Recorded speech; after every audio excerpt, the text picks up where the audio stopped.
Wolfman Jack to pop up, but then it's Willy. I love Willy. Welcome to the Willy Bragg Show, everyone. Good morning to you all. Today we have an unexpected pleasure here with Nate's Garden. Welcome back. Thank you so much, brother. It's great to be. Yeah, how are you doing this morning? I'm doing fantastic. All right. Yeah, I saw this yesterday online. Oh, let me get this thing off here. I'm so sorry. Let me get this message off here. Give me a second.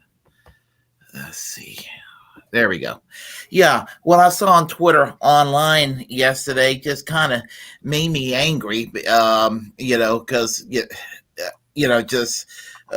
From Ben Shapiro. I'll share this with you and everybody else. Let me find this tweet that I found. And it is so deeply offensive to me. Is this it? No, let's see. No, that's not it. Let's see. Oh, good Lord. Where did it go? All right. Funny thing about this StreamYards. Okay. I had that tweet right there. I'll tell you what. Let me find that tweet. Okay. Let's see. Where did it go? Oh, I had it here. I hate that too because. Oh, good Lord. Yeah. I had it here a little while ago. It got lost. But suffice to say, you know where I can find it? I can get it real quick. It just be a second. I know where I can get it. Yeah. There's going to be a quick echo and all that in here with a little background voice going twice, only for a couple of seconds. But I will take care of that as soon as this pops up. As soon as it pops up, which it's not doing. Okay. All right, come on now. Come on.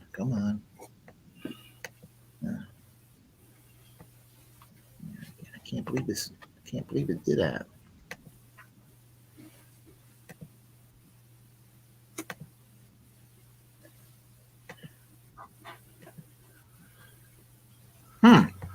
Crazy. Okay. Well, you know what? It's going to happen in a quick moment. All right.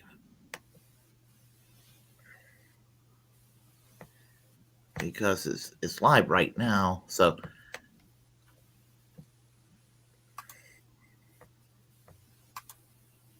there's Cyber. Cyber, I lost you, man. I was all worried. Where's Cyber? This Willie, this is my friend Cyber Reload. It's live right now. I don't know what that was. Okay. Okay, I got it. Just be a quick moment here, and we'll get that tweet ready. Okay, take your time. Oh, it's about ready to pop up. Okay. All right. Okay. All right. Where's that damn tweet? There we go. Okay. It should be here. Now I got to scroll it back up. Oh, there it is. Now we're finding it. And I can go and close this window. I don't want to take a chance on it. All right, good. Let's see. And did it get up? There it is. There it is. There it is. Right there it is. And it's a little bit blurry, but I think that most people can see it. Well, basically, Ben Shapiro said that Bernie Sanders is as quote unquote approximately as Jewish as a ham sandwich topped with shrimp on lard bread. And basically he's referring to a tweet where it says somebody named Arsen Travasky saying, hardly surprising after after Speaker McCarthy canceled Rashida Tlaib's Nakba day's event in the House. Bernie Sanders come to the rescue and hosts her in the Senate. And this is as Israel under fire hashtag from Islamic Jihad rockets bombardment. Sanders is a disgrace and a quote unquote Jew hating enabler. And this is very, very offensive to me. What his words, I mean, the words of this person in this tweet, and Ben Shapiro, I mean, he's got a right to tweet it, but the mindset of who he can determine, who is Jewish and who is not. I mean, it's just, I mean, it's just kind of it. I mean, of course, Bernie Sanders is Jewish. So is Ben Shapiro. And it's just kind of an insult to Bernie Sanders, considering that his father barely escaped Poland when Germany invaded Poland. So if you were going to put some words on that, I mean, arrogance, pompous, hypocritical. I mean, we could go so many different directions, because Ben Shapiro has been guilty of this, I'm better than you type attitude ever since I've discovered him. He was, just this pompous, arrogant, rascally. I mean, it was like he would just say things out of anger and hate towards people. And, my biggest problem with Ben Shapiro is he will use facts, but many times the facts aren't relatable to the subject at hand. And I use examples all the time, not to take away from where we're going with this. It just, we'll go back to that at any point. He is a master debater, and it doesn't make him right about anything that he ever says. For him to sit there and point the finger at Bernie Sanders about anything is hilarious. Think of all the experience in years Bernie has over him, just in age, Well, think about it this way: he can't even get his damn wife wet. So, I mean, what can you expect from Ben Shapiro? Oh, you know about that, right? Yeah, I know all about it. I know about Ben Shapiro's sister. What's her name? Abigail? Is that her name? I have a feeling that Ben Shapiro can't reach climax unless he's saying her name at least 100 decibels. That's what he just likes to say that word. I'm sorry, honey. He's like, I like to say that at that moment. It helps me. Yeah. That's funny as hell. Yeah, but Ben, honey, do you have to wear the yarmulke during sex? Yes, I have to. You know why? Because God is watching us all the time, and if I take my yarmulke off, God's going to judge me, and I'm not going to be judged before God until I'm ready to stand before him in God's court, okay? And that's just the way it is, honey. So, Abigail... Oh my God! So people are going to get the wrong idea about us saying this. Mm-hmm. But yeah, I mean, as long as they get the right idea about Ben Shapiro. Yeah. Well, I mean, the thing about it is, I mean, because Bernie Sanders, you see, the thing about it is, Bernie Sanders gets a lot of shit on the left because they think that he's a little bit too pro-Israel. And the right in this country think that he is pro-Hamas or something like that, and it's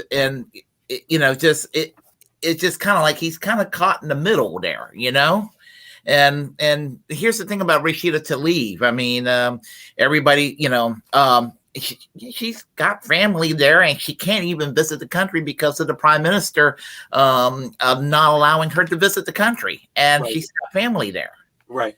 Yeah, I mean, and so there is kind of a problem, and so, but what Speaker McCarthy did is he's being a damn hypocrite because, he's going to do this to her, but not crack down on and give Marjorie Taylor Greene a lot of power, who's made some anti-Semitic remarks in the past. Oh, I mean, the hypocrisy behind, the whole team play on from either political side, right? It's our side never does any bad, but your side does, and we have to go after it. And what screwed with CNN on that Trump thing was the fact that somebody mentioned, well, Hillary Clinton had a problem with the 2020 voting, and it blew up. They had this town hall after meeting on CNN. They had a group of like 12 people that were there at the town hall with Trump, and they asked them questions, and it just totally blew up in their faces because there is a lot of hypocrisy coming from both sides. And if you're going to run hypocrisy as a play, then the referee's going to be able to stand there and blow the whistle on you. You know, it's that simple. Yeah, it's just, I don't know. I mean, it's just like nobody just recognizes hypocrisy or willing to fess up that exists out there. And, you know, I mean, I try to be fair. And I mean, I'm tribalistic. I protect my own as far as the left is concerned to the best of my ability, you know, but when I see when they're obviously wrong, I'm going to call them out on it. And I do a little bit on this show, you know, and you know, when I have a legitimate disagreement on an issue, I'll say, well, I don't quite see it from that angle. And I will call it out. And, you know, it's not going to be a popular position, but, you know, as I said, discussed one time previously, you know, every leftist may not have an absolute leftist position on every issue. And not every conservative is going to take a right-leaning position on every issue. I mean, you know, no matter how far on the political spectrum we may travel. Right. That's absolutely, I agree with that. But if we actually think that our positions on these issues, if we're going to somehow alter the direction of where we're going as a whole, as a society, I think that's where we're losing. So I'm thinking if we can't do it with the people who are in power, we can't do it with our own leaders because our own leaders have failed us. Doesn't matter which side you're on. I feel like there's a failure across the board. I think you have to look in the grassroots, localized frame of mind, because we are at a point right now politically and socially where I just feel like we've lost our way, and we're no longer advancing humanity. We're degrading it at every level. I mean, check this out. This is crazy. They're talking about this. They've just done the fusion. They have this big report on. They've achieved a fusion. It's the brightness of a sun inside a chamber. Right. This is a big fusion deal. Right. Big step for science, supposedly. Mm-hmm. Somebody that I watch, Thunderfoot on YouTube, he said, you know, something like this can only be used for one thing. It's not going to be used for energy. It's going to be used as a weapon. And it's obvious. And when you go and you look at the science, this is the hypocrisy behind our technology, bro. Is it doesn't matter what we're doing with the AI, with weaponry, you know, energy, or trying to turn everything into a green society where, you know, supposedly circular, where we're recycling plastics and everything. It's all a farce. It's all the way across the board. And that each one of these things can be called out. You know, there's like a documentary on this one. There's a documentary on that one. They're like feedback loops that never end. They're getting worse and worse, and they're feeding off of each other. Each one of these bubbles of corrosion, where let's say it's high tech, you know, is going into robotics and AI, things that we think are, hey man, this is how I'm going to be able to make a lot more money if I figure out the technology behind this. And then what that technology ends up doing is, oh great, that's the new police dog that's going to be breaking people's doors down and shooting them in their homes with cameras mounted on top. Where we're going with technology and where we're going with our own hypocrisy feeds directly into where we are politically, feeds into when we see a conversation like this. I want to bring my friend on here, Cyber. I've got he's on here somewhere. There he is. He made a really good comment. Let me just click on his camera here. It's help out a lot. There we go. And let me unmute this. Hey, Cyber. Okay, cool. So Cyber's in Denmark, and we we're going to talk about what your title was. Ben Shapiro is calling out Bernie Sanders on his Judaism. Cyber, tell Willie what you told me. Does it really matter if it was Jewish or not? I mean, that's the whole point. What does it matter if it is Jewish or if it's not Jewish? I mean, why does that matter? Well, for Ben Shapiro, he's a partisan hack, and everything that these people want to do, the right wing wants to make everything a culture war. So they want to go and paint everybody on the left a certain way, and kind of straw man. And so they try to make Bernie Sanders, which is ridiculous, that Bernie Sanders is some sort of quote unquote self-loathing Jewish person. There is one thing that Benjamin Netanyahu and Bernie Sanders has in common that neither of them can identify with Ben Shapiro. And that is that both of them are categorized as secular Jewish, whereas Ben Shapiro is Orthodox Jewish. Now, not that that matters. I mean, I don't have a problem what branch anybody belongs to. Ben Shapiro and Benjamin Netanyahu are terrible people, not because they're Jewish. They're terrible people because of their politics. Just like Marjorie Taylor Greene's a terrible person. Just like Louis Farrakhan's a terrible person, to be fair. The thing about it is that Bernie Sanders is not. I mean, I got problems with Bernie Sanders bending the knee to Biden and bending the knee to Hillary Clinton. I got problems with him, talking about his good friend Joe Biden. Joe Biden is not my good friend. I've been critical of Bernie Sanders lately, but over stuff like this, I mean, Bernie Sanders, after he left college, he lived in a kibbutz in Israel, and a lot of people don't even know what that is these days. But so I don't know. It's just crazy. Let me just break in for 1 second. A kibbutz, I've visited one in Israel before. A kibbutz is like a self-contained it's a small group of people that all survive. Basically, they all help each other. Like there might be a doctor there. He takes care of everybody. It's like a communal area.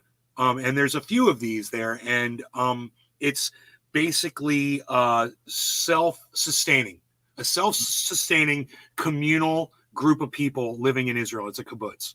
Am I correct, Willie? Yeah, if my history is correct, they built the infrastructure in Palestine prior to the creation of the country of Israel, and it was a largely socialist concept, and it was at a different time when social democrats and communists actually supported the country, whereas later on,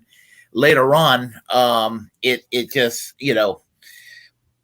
it got the evangelical Christians, and even some unsavory people, on the far right wants to take Jewish people out of their countries and just send them over there now. I mean, it's something along those lines these days, and and I have said that Ben Shapiro probably got more anti-Semitic supporters than "quote unquote" Bernie Sanders. Well, being that he is a far right I mean, he is a far right pundit. I mean, he would have to have a lot of people that support him that feel like he validates them in some of the things that he puts out there. He validates a lot of their hate, and then when it comes to Jews, they don't apply that to Ben Shapiro. He gets a pass for being Jewish. It's like Adolf Hitler had a Jewish grandparent, supposedly, or something like this. And it's just like that. Did that really happen? Is that really true? Because I've heard that. I believe it is. I believe it is true. Whether or not. Maybe not. It's like. Maybe not. It's like people are going to have their bias and they're going to look the other way, depending on who the figure is. I have a feeling with Ben Shapiro, even though he wears a yarmulke, he's talking so fast, they're not really thinking about his Judaism. He's spewing out racism. He's spewing out dog whistles and tropes that they're listening for. It's just like Tucker Carlson. You know, they're just going to clue in on whatever it is that he's saying. They don't worry about the fact that this guy used to wear a bow tie. Because, you know, these guys don't like dudes that wear bow ties. and suddenly, you know, Tucker's their guy, this bow tie wearing guy. Mm-hmm. You're going to look the other way, is all I'm saying. He's got a ton of right-wing supporters. Unless you really feel that Ben Shapiro is an independent. Oh, I don't think that Ben Shapiro is any kind of independent. When I see Ben Shapiro, he's basically just he basically takes Rush Limbaugh talking points from 1993 and put it in a more black people kill more black people than police kill black people. You're a straw man, Ben. It doesn't matter. It's unrelatable fact. It still doesn't stop the fact that police kill black people, and that's a problem that we need to stop. You know, it's like, wow, bro, that you didn't prove anything. That's a piece of straw. And and that's what I say about him all the time, Willie. Ben Shapiro is the king of straw. He is the straw man arguing king. He can just straw man through an argument, make it sound like he's spewing facts because he is. But when you actually look at the facts and you look at the subject matter, you're like, unrelatable. It's straw. It doesn't. You built this whole argument like a lawyer does when you're trying to defend somebody who's guilty. It would make sense if he was a lawyer. He's just a bullshitter. I mean, he fooled people because he goes to these college campuses and he looks like a kid, and he's almost 40 years old, but he manages to look like a kid. He obviously has a higher than average intelligence IQ wise, and he could talk 100 miles an hour and make a 19-year-old little anorexic little purple hair kid look like a dumbass, which is, you know, as a 19-year-old kid, they're all dumbasses at 19. Okay. Yeah. And so, you know, that's what he likes to do, you know, and when he does that, I mean, people be like, oh, he owned them, and he owned them. Ben Shapiro didn't own shit. I've watched him debate podcasters that I've watched in the past. He debated Pacman. I think he debated Kyle Kalinske. I think he debated. Did he really? Because I believe so. I've watched him debate a few people, and he doesn't have the ability to defend his positions. He literally just moves goalposts, changes. He does like this. He changes the topic of what you're discussing and tries to make it about something completely different. He's a king of that. Yeah, Pacman and him, man. I'm pretty sure that was what I saw. If I saw them debate a couple of years ago, it was over gun control. I mean, they had maybe about 5 years ago, something like that. Yeah.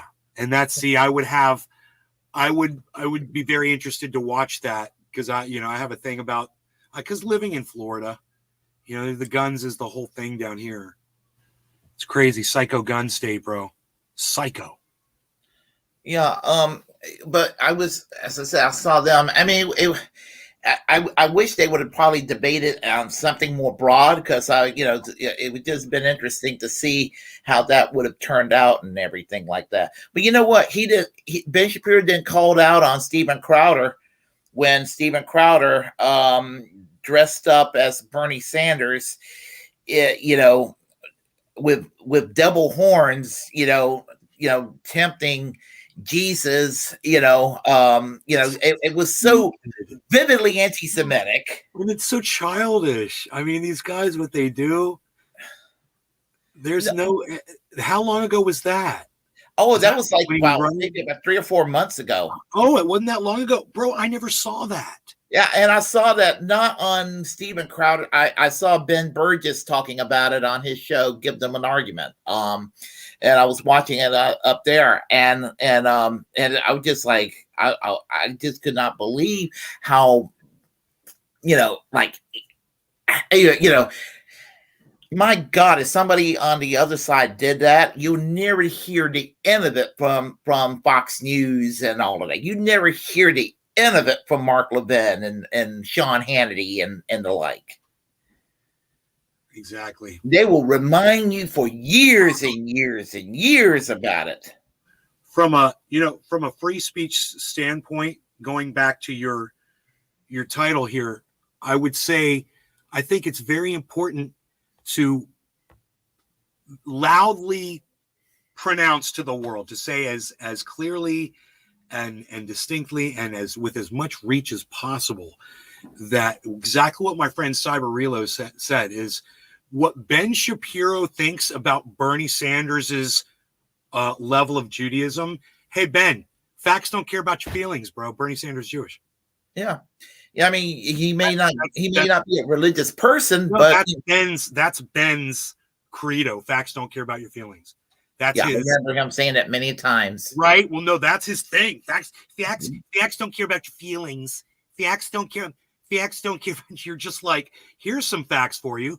Bernie Sanders was Jewish before you were born, before you even existed. So he's been Jewish longer than you. So he's that much more Jewish than you are.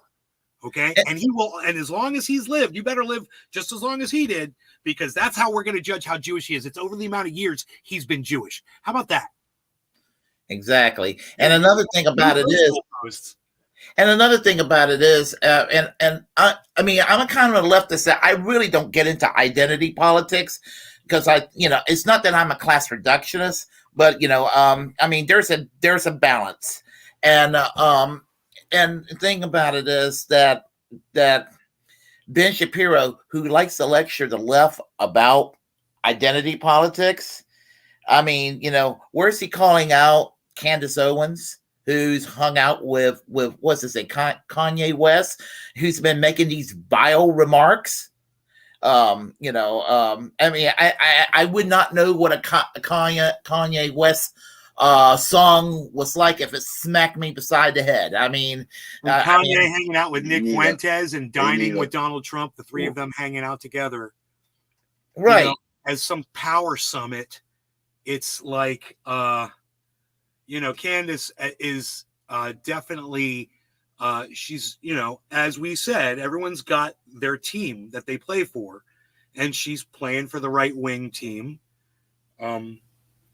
It's funny, the hypocrisy behind her with the way she, had a sexual assault claim and back in college or something like that, and used, had some lawsuit or something. And then when it became time to support other women who were in her same predicament, she completely turned her back on women. And, she becomes this Republican that feels like women shouldn't have the same rights as men, that African-American people shouldn't have equal rights to everybody else on the planet. And I'm like, why are you not for equality for everybody? I don't understand this. She tries to say that African Americans are trying to take advantage of the situation that they weren't a part of because of reparations. She's horrible, man. She's freaking horrible. Just kind of, when I hear some of these talking heads, I mean, and some of these people, that that you could tell some of these people out there that they're Johnny come latelys, and they're not really sincere about some of the shit that comes out of their mouths. Like, I don't care. They just listen to what's being said, and they just tag on, right? And they just repeat the talking points. Yeah, like Tim Pool. He's so full of shit. I mean, I know. Yeah. I mean, I remember when Tim Pool was a lefty. No, he was independent, lean left, right? And I used to say on my show years ago, I was like, Tim Pool, he's a fool. I was like, if he's trying to convince anybody that he's a lefty, I'm like, I used to say, why did he say this? Why does he support this person? Why is he saying this? And then within the years, it just became so obvious. And then he was, commending Ron DeSantis and, how they handled COVID in Florida. And it's just a big mess down here. I'm gonna tell you, there's another one. Her name is Blair White. You know who I'm talking about? The transgender woman. That just Yeah, sounds, right. Oh yeah. Yeah. sound familiar. She's kind of well known. She's a conservative transgender. Yeah. Yeah. She also grifted because I'm not a fan of Xander Hall, the streamer. He hangs out with Vosh too much. He's with the Vosh crowd. But yeah, he did call her out on this political quiz test where they had the quadrants where you could score authoritarian, right or left or libertarian. Right? Oh yeah, those tests, I've seen that. Yeah. I always go on that green corner every time. I mean, and she accidentally scored on the green side, and she was scared that her right-wing fans would get upset. So she was trying to change the question, and he actually caught the score on one of her streams and everything. So it was kind of funny. She was kind of outed out. Just by her own admission of what she feels politically or socially right should. Yeah. So there you go. That's a perfect example of somebody who just repeats talking points and feels actually when you ask them and you break it down, they don't feel what they say. They just they're like a parrot, just repeating along. One of the worst ones is and he's the king of griff, is Dave Rubin. Yeah. Oh my goodness. God, he's the worst. Horrible. He's done absolutely. He has just harmed the movement, the social movement, political movement, the LGBTQ movement. He has done nothing but hurt everything that he's ever touched. And now, and then we became a full-on Republican. Yeah, I mean, it just kind of like, and it was just kind of, he went from being a Bernie bro in 2015 when he left the Young Turks to by 2018, 2019, what was I guess 2019, he just decided to become full blown Republican right at that point, and all of that. And at least people like Joe Rogan made a fool out of him one time with the business regulations versus non-regulation and everything, and he was trying to play the economic libertarian card and all of that, and he really didn't sound that sincere, and he really did not know what the hell he was talking about. And I'm not busting on libertarians per se, but he was trying to do it, and he did a poor job at it. I mean, I have talked to libertarians, and I don't agree with their economics, but I mean, half of them kind of halfway know what they're talking about, but Dave Rubin didn't. Why can't libertarians change their platform to be more pro restriction on industry is beyond me. They have put all their faith in corporations, all their faith in the market. And, I look at it as pure insanity.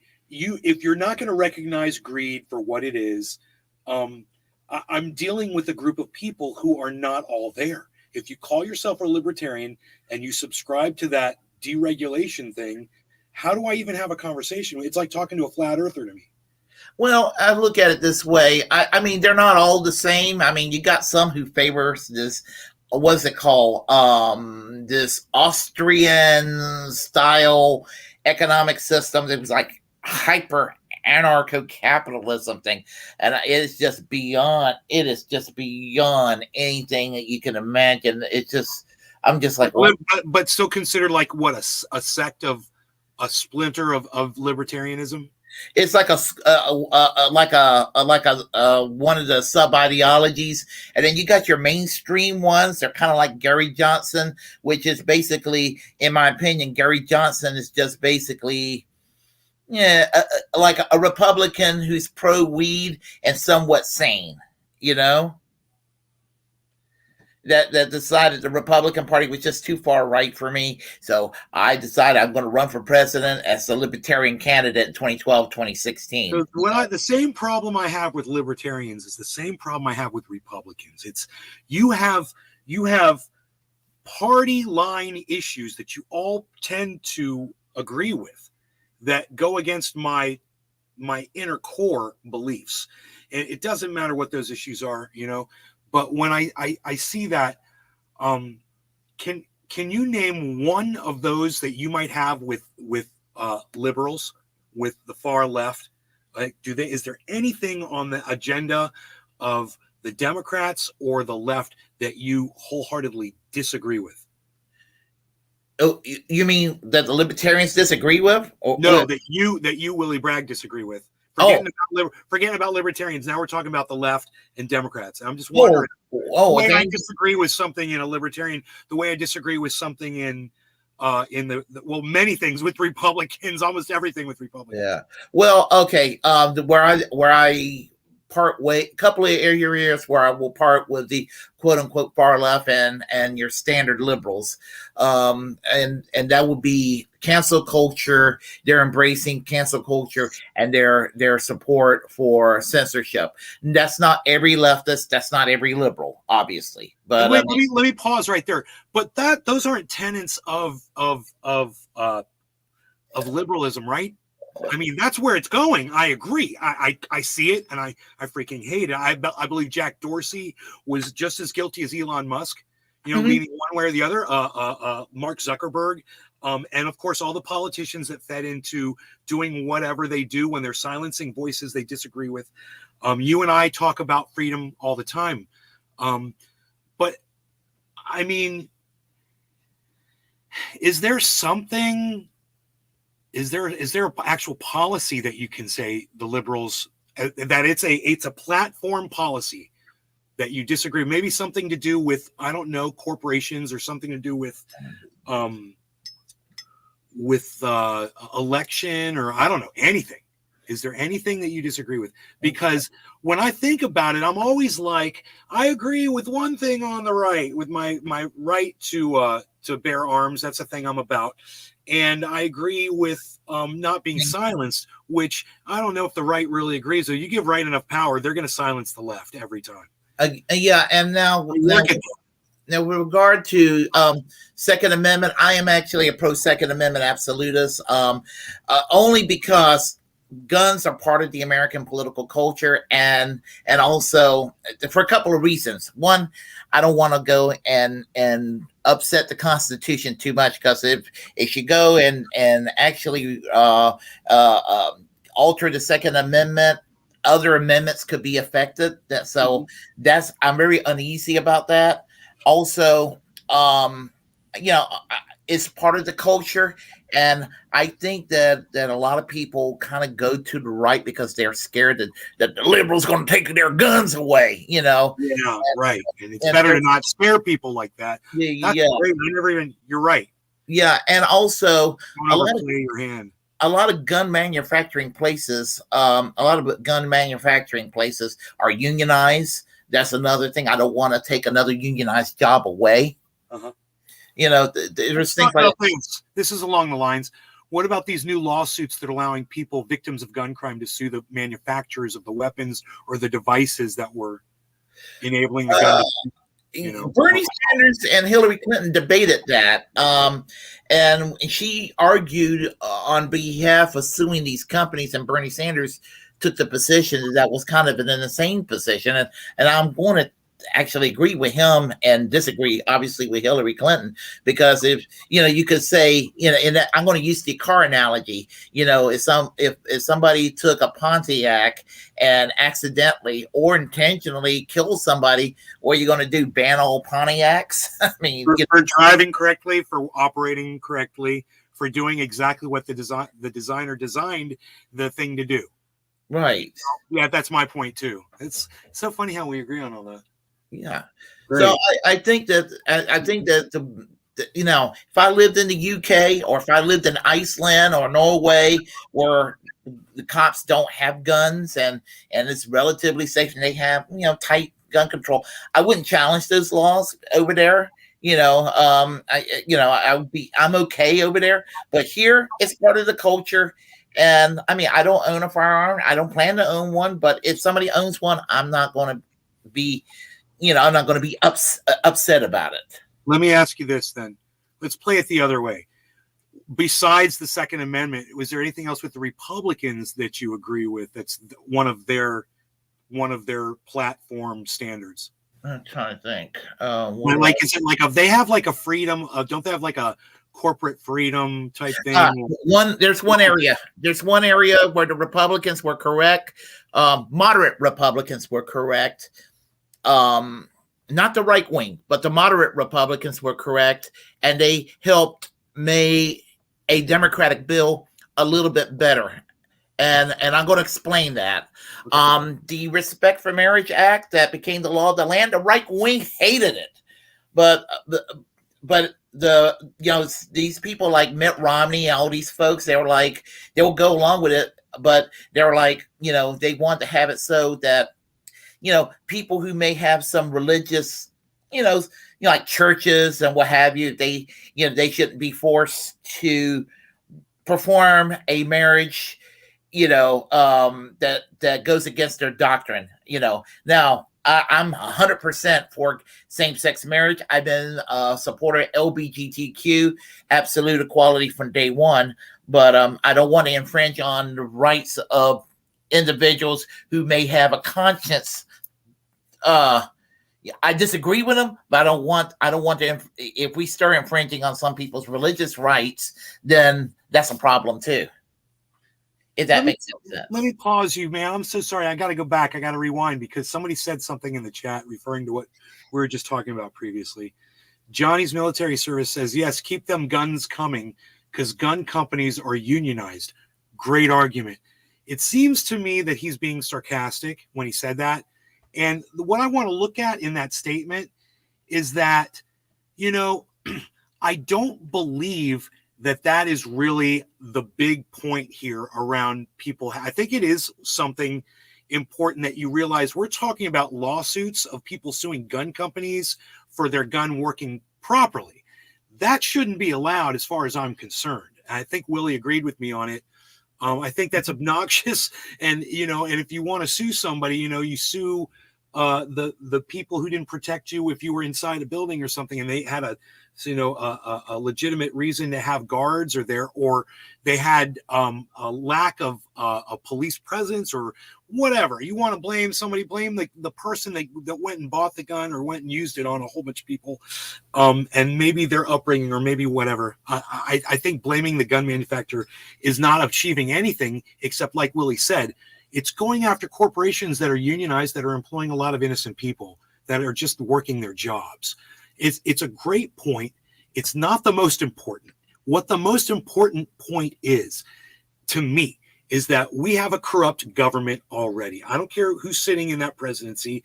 I don't care who my local sheriff is. They've already proven themselves to be untrustworthy. As far as I'm concerned, I want to have a gun in my home to protect myself against the government or against the police force, more so than a criminal that might be coming in to rob me. And the reason why is because whether or not I have an ability to defend myself against the government or a police force, I at least need a fighting chance, and they need to know that they have a chance of getting killed trying to come into my home to enforce something that might be out of corruption. That is what is important to me, to have that weapon. And then second, it would be my own personal defense against a criminal coming in here to do harm to my family. But first and foremost, as far as my gun rights go, it is all about that government. It's all about what happened with the Bundys and the fact that they were able to hold the feds off with their guns and no one was shot. No one was killed, and they were wrong. They were on federal land, but at the same time, it was an example that guns do work when you've got a corrupt government or a government that's coming after you. You got numbers and you got guns. They're going to think twice about it, and they're going to roll tanks in. They're going to come in with helicopters and blah, blah, blah, blah, blah. I don't think the government's going to go there. As when the protests are out in the streets and people are fighting and everything, I don't see the United States military and all the reserves and all the police forces having anywhere near the manpower to stop a surge of 7, 8, maybe 11% of the population that's out in the street demonstrating. So those guns, especially in the state of Florida, look, imagine you've got a demonstration and it's the whole state of Florida and everyone's got their guns on them. What are the cops going to do? They're not going to do anything. That's the point.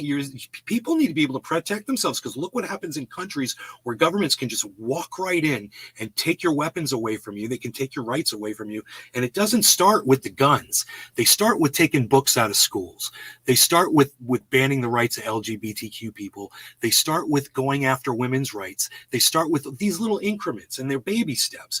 And people that go along with these little increments, for whatever your reasons are, you're feeding into fascism. And you need to realize where fascism comes from, how it starts, and what it ends up doing, and where, how we all end up. The United States of America is not going to live forever, guys. No matter what you think, these countries are not going to live forever. And when they break down, you're going to know just as quick as everyone else does. We're all going to be hurting. So at that moment, do you want to have a gun, or do you not want to have a gun in your home? That's what you need to think about. Or, you could be like my sister. You know what? Her and her husband, they're like, you know what? Yeah, if that were to happen, if that doomsday scenario were to happen, we got a bottle that we blink, blunk, and they're done. Boom, boom, lights out. That's done. That's it. That's what they've chosen to do. Maybe that's what you've chosen to do too. Well, in that kind of a case, I couldn't see you needing a firearm at that point. So if you're like my sister, okay, man, point. I get your point. Me, I'm working out, man. I'm building myself up. I'm getting ready for the freaking apocalypse, baby. I'm learning how to swing an axe. Well, that's another thing right there with a lot of the resurgence. Not that racism ever went away. I mean, it never went away. It just kind of was it was just faux pas, and a lot of people just kind of kept it quiet. But a lot of people just got loud about it in the last few years. And a lot of people getting violent these days, and you need to protect yourself. And we're talking about the African American community, the LGBTQ community, the Latino community, Jewish community, what have you. I mean, they need to protect themselves against a lot of these alt-right assholes. My favorite marginalized group, women. Women, yeah, yes. You got it. Group. And so as I said, when people sit there and try to scare people, oh, Antifa this and Antifa that, I have to tell people, not every member of Antifa is sitting there slugging people beside the head that wears a stupid red MAGA hat. But every member of Antifa is against fascism. Yeah, so whether they're trying to achieve that through violence or through peace, understand you should all be with us in fighting for the same thing. And whether you choose to be violent, get out in the streets and do stupid shit, or you're going to be peaceful, sit quietly, and try to make a show of the masses, which is what I would prefer. Maybe fascism could be silenced, but it's there.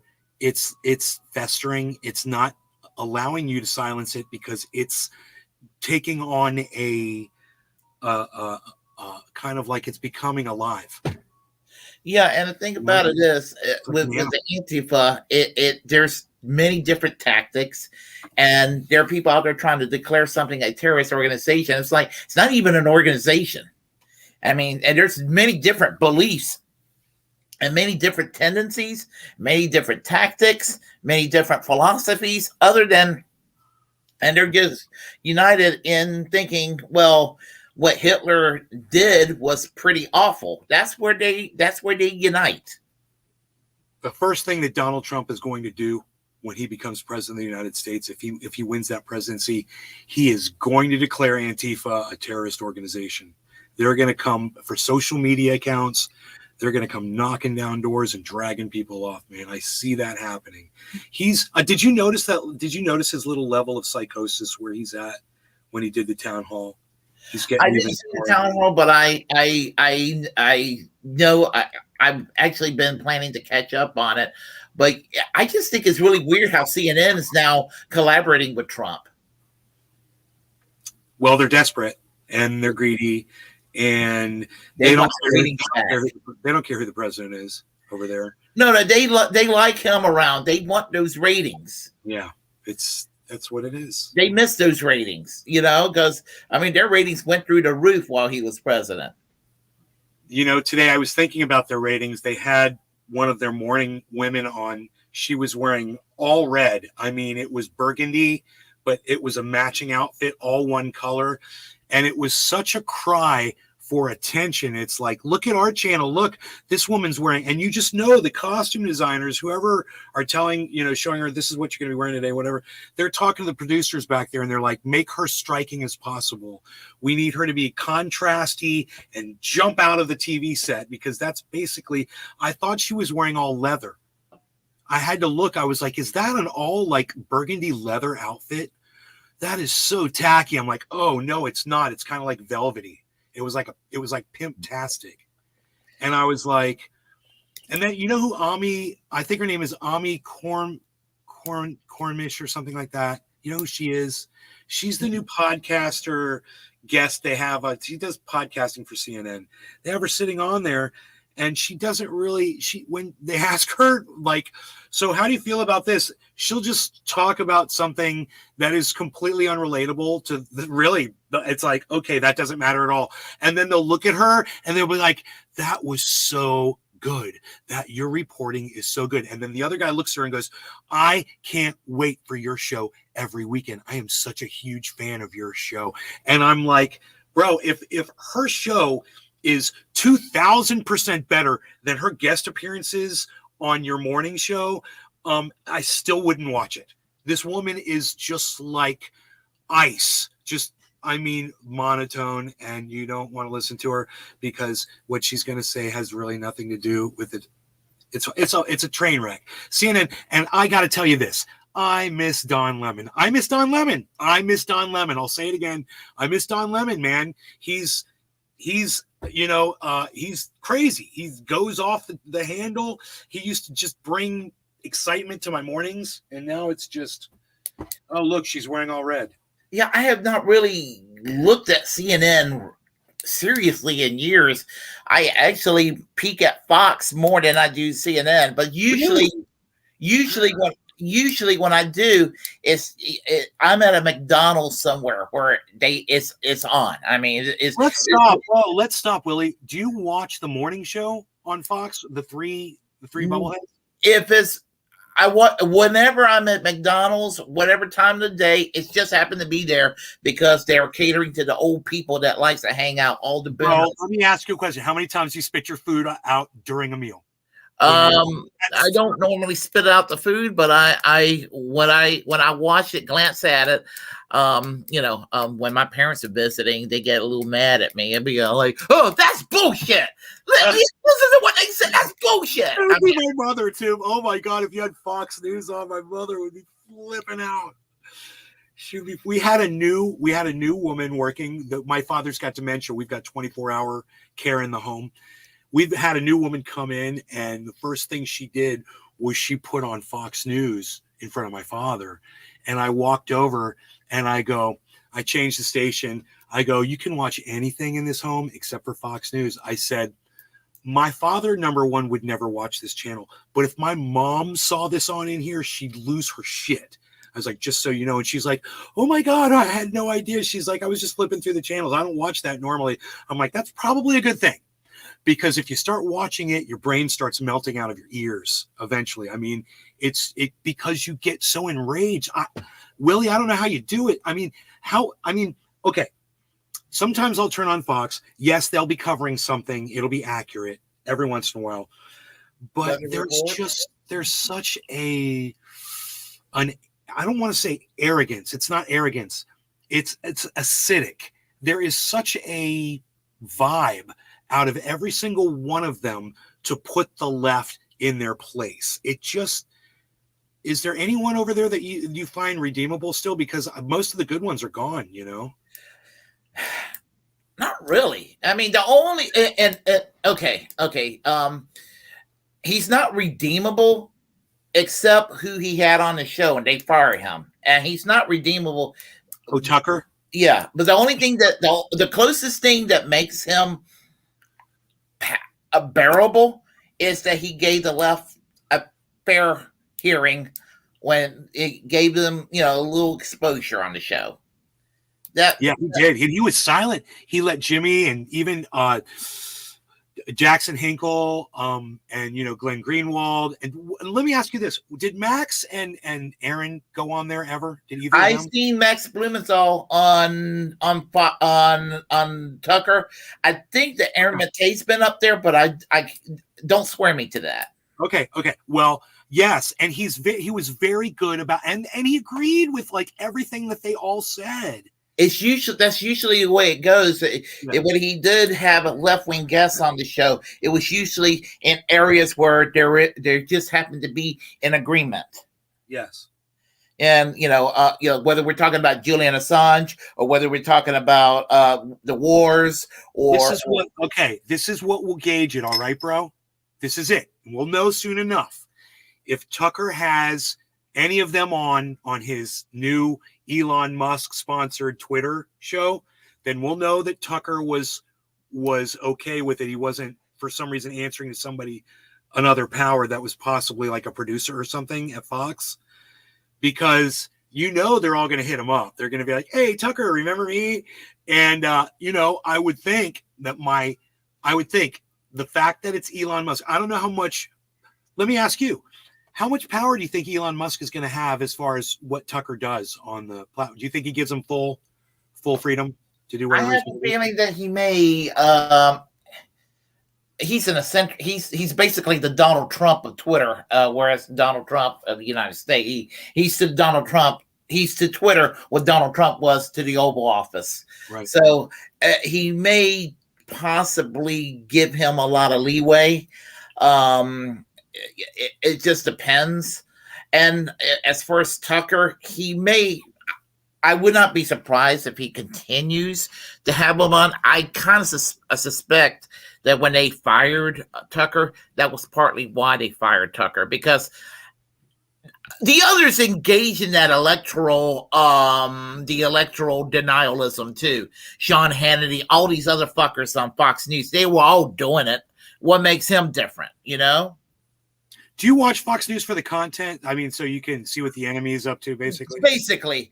Yeah. I mean, I'll put it this way. Years ago, somebody told me, you always putting down Rush Limbaugh. I bet you never listened to Rush Limbaugh a day in your life. I say, are you kidding me? I'm on the road a lot of times, and I would just listen to what Rush Limbaugh had to say. Everything Rush Limbaugh became so predictable on just about every issue. I say, I know this is what he's going to say about this issue and that issue, and like 99% of the time, I was correct. He was a straw man expert as well. Yeah. He could give you facts, and what would happen is you'd forget about what he was talking about in the first place. He's not proven anything. He's not changing the fact that the poor are miserable, that social programs are required, that when he was growing up, he had access to social programs. It's his, oh my goodness. I used to work in an amplifier repair store, and my boss used to listen to Rush. And I would sit in there, and I was younger, this was years and years ago, but I would sit in there and I would be like, this guy doesn't make any sense, does he? I was like, if I ever paid attention to it, and I said to my boss one time, he said something, and I was like, wow, that just doesn't make sense at all. And so I said to my boss, I goes, does that make sense? He's like, I just got him on to have the droning in the background. Now, sometimes I get lonely. Rush talks a lot. I was like, you're not even paying attention to what he's saying. Your customers think you're this huge right winger. He's like, no, I'm not political at all. Can you believe that? I don't know. Maybe not. But I'll tell you a funny story. I'll tell you a funny story. It doesn't concern me, but it concerns somebody I knew that lived up in New Jersey. I used to belong to a political organization called the Socialist Party USA. Uh-huh. Are you familiar with them? No, I mean, I've never. I mean, I'm assuming that is that like the Green Party would be. You can call it a cousin of Democratic Socialists of America in a way. They came out of the same movement. How many people were involved? The SPUSA at the time when I was a member had anywhere from 1,000 to maybe 2,000 members at the time. And anyway, DSA and the SPUSA came out of the old Socialist Party of America. Eugene Debs, Norman Thomas, those guys. Oh, okay. So that's the socialist tradition I come from. Okay. So anyway, so I was in the SPUSA for many years. Our national secretary, Greg, who lives up in New Jersey, and the national office is in New York in Manhattan. And they were getting the bundles of magazines ready to mail off to the membership. And so everybody was at the national office. His father was a hardcore Republican. And so he came there, believe it or not, to help out with the magazine bundles. But he was like, if you don't mind, could we listen to Rush Limbaugh? So they was in there just sealing the envelopes and everything. And there was the radio. And it was like Rush Limbaugh was being played at the headquarters of the Socialist Party. And it was just so, and Greg was just kind of amused. I was like, oh my gosh, we're listening to Rush Limbaugh in here. And there is his dad's, it's like, yeah, you tell those Democrats. It was they were kind of laughing in there, because it was just kind of a juxtaposition. Anyway, I thought it was amusing. That is amusing. Yeah. It is funny because, we would get customers in there that would have Rush on, and you get all kinds, like, especially if it was like a woman coming in to get her husband's guitar, pick it up for him. And the woman would come in there and he'd be talking about, abortion rights or something. And they'd like give you the money like this. And you have like a sneer on their face paying for their guitar. Mm-hmm. And I'm like, that's not my radio back there. It was in the back, but you could hear Rush, bro. He's got a very penetrating voice. Rush Limbaugh. Yeah, I've been told I could sound like Rush Limbaugh. Friends. Today on the show, we're going to talk about what a socialist menace Barack Obama and Hillary Clinton and John Kerry are trying to destroy our great nation. How long can you keep that up for? I'll be right back. Let's see how long you can keep that impersonation going. Okay. Friends, Bernie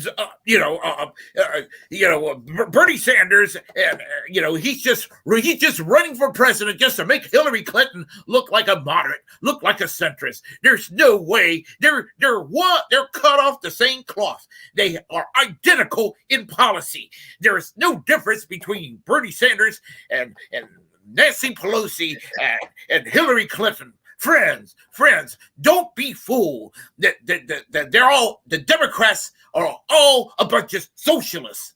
That's Rush Limbaugh. So over there in the corner, you're in Denmark, right? Yeah, I'm in Denmark. I didn't mean to keep talking. I'm just like, I find it very entertaining. So, what city in Denmark? I am a little outside Copenhagen, the capital in Denmark. Oh, okay. All right. Yeah. As I've always I know that Denmark is not a socialist country, but I always, I've always looked at countries like Denmark as an example of where the United States should follow and everything. So, there's no wrong answer. Do you feel like your tax dollars work for you very well over there with the public services? It does. I would have been dead if I would have lived in the United States, where I have to pay for my own healthcare and shit. Free healthcare had really helped me. I got really sick at some point with my liver and shit. And went through treatment that would have cost. I wouldn't have been able to pay in America. I also got a pension now. I'm on a pension because I cannot work. That would also not have happened in America. So yeah, but the taxes is high here, I pay around 42% in tax, I believe. Some people, they pay higher, the higher your income you have, I believe the higher your taxes also, Those people who is really rich, they pay something. How can you translate? They pay an extra tax because they're extra rich. Yeah, I have a funny story about a Danish young lady I talked to on a bus in Chicago on the way back to the airport. We had a convention in 2003 for the Socialist Party. And so she noticed that there were a bunch of socialists meeting and she was asking about it. And we told her what we were all about. I handed her one of our publications. It's not trying to sound like a religious nut, but I'm just some of the information about the Socialist Party. And she saw the rose on the cover of the magazine, and she identified it right away. She recognized the rose, like all the socialist and labor parties, all having the rose as their symbol. So she was just like, she realized what kind of socialists we were. So, pretty much like the Social Democrats in Denmark, maybe a little further left. Yeah. Yeah, probably between the Social Democrats and the Socialist People's Party in Denmark. That's probably where the ideology is. Yeah. Okay. Yeah. So that's so anyway, that's what and that's kind of been my experience when like I've been to protests, and so there's some people have some French people notice the same thing, and it's kind of interesting over the years, the response and all of that, and people they're like, oh, we have they didn't realize these socialists existed here in the United States. I say, yeah, we just couldn't quite make it here in the United States the way it carried on elsewhere, but oh well. Yeah. One thing though, I wanted to say that earlier also. We have a really strict gun law here in Denmark, but it really don't work anyway because people get shot not on a daily basis, but close to a daily basis. One guy got shot yesterday in Copenhagen, and there's a lot of gang violence and shit. So it really don't help that you put a law up, the people are not allowed to own guns and shit, because they will get them anyway. Even in a country like Denmark with strict laws and shit, that is really easy to get a gun if you really want to. I mean. Yeah, I mean, and I'm sure. Yeah, I'm half Puerto Rican, and guns are technically illegal in PuertoCo, but people have them anyway. So, wait, Willie. Yes. Can you salsa? What? Can you salsa? No. I was born here. My mom's Puerto Rican. My dad's American. Your answer is like, no, I can't salsa, but I can saw. Yeah. Yeah. Yeah. No, as I said, I lived, I was born here. As I said, my mom's Puerto Rican. So, then, bro, I'm going to help you right now. It's all in the hips, like a hula hoop. It's all in the hips. Okay. Just think of the hula hoop and you got it.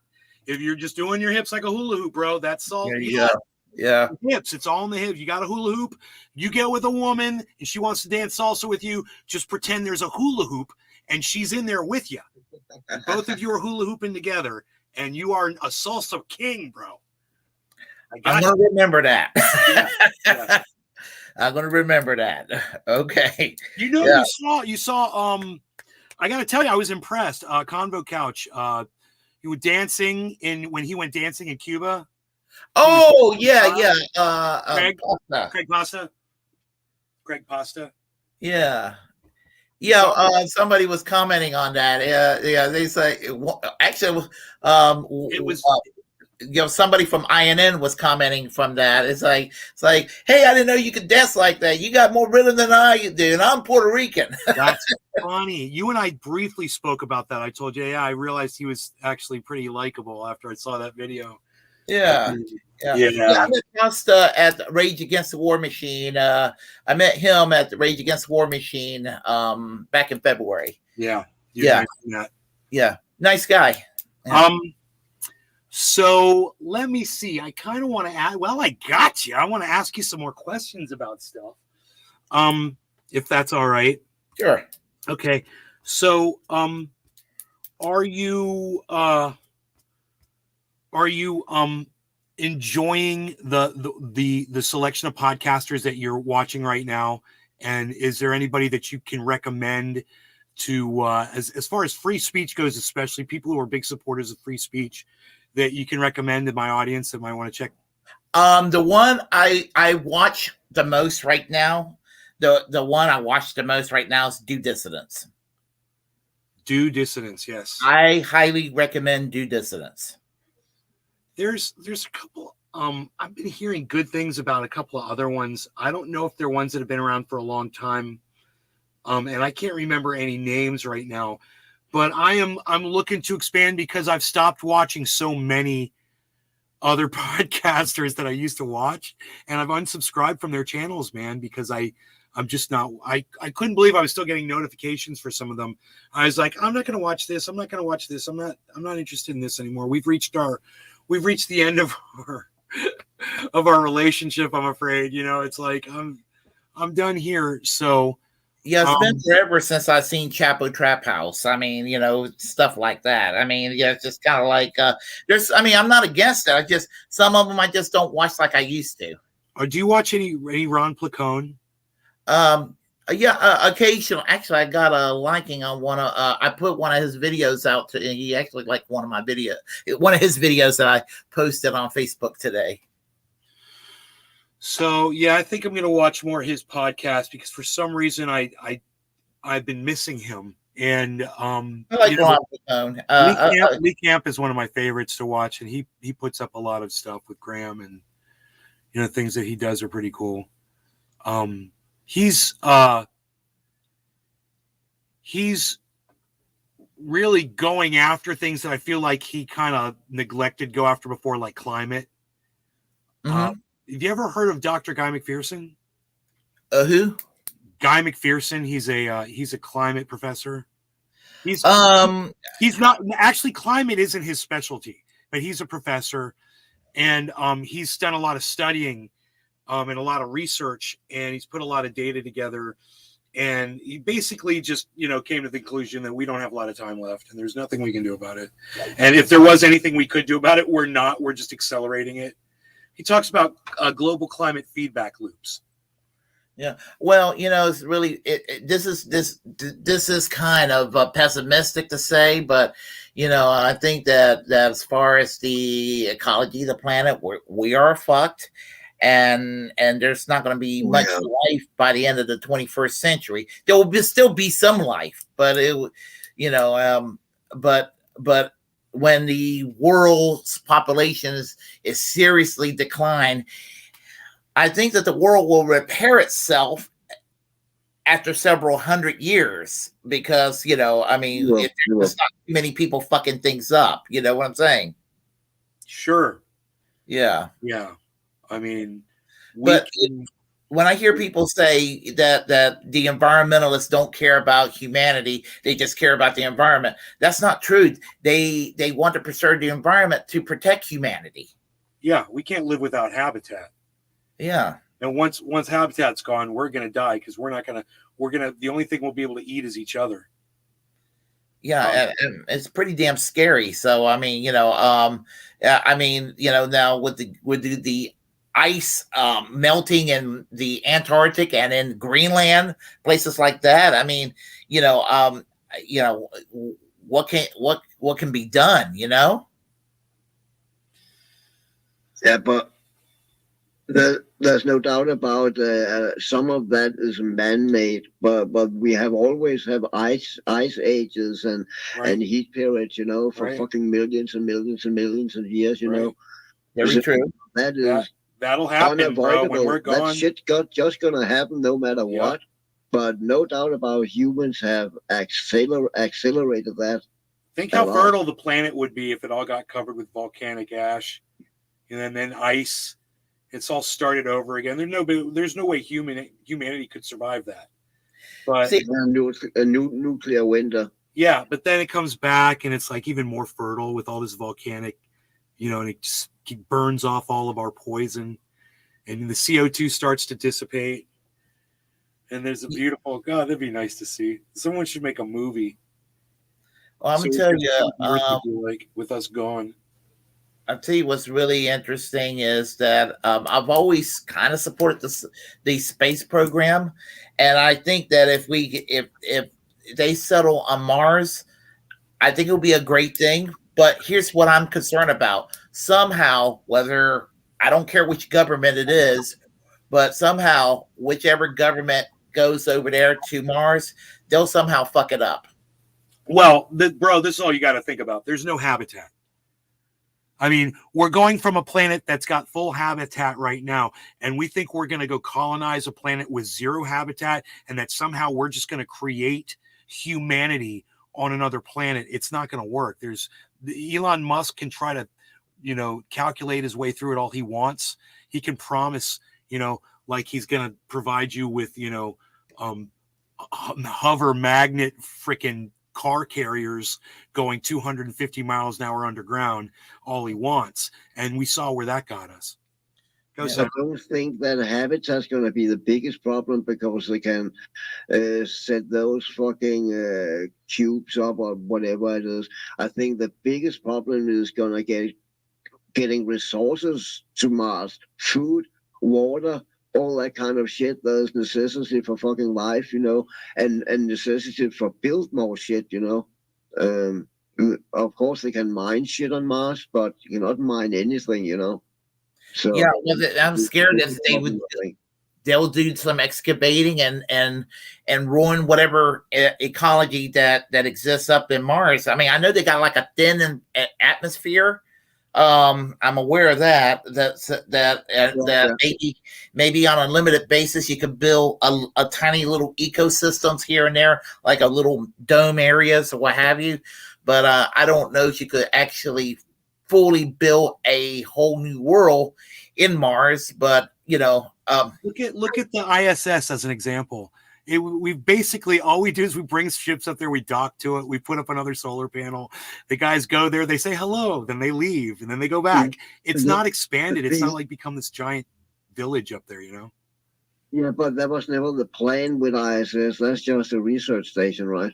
You would think, but I thought that they when they said this is going to be completely expandable, we're going to be able to, keep connecting things to it. I thought they have done that, right? There's a Chinese and a Russian module up there, right? Yeah, connected to it, right? Not really like habitat.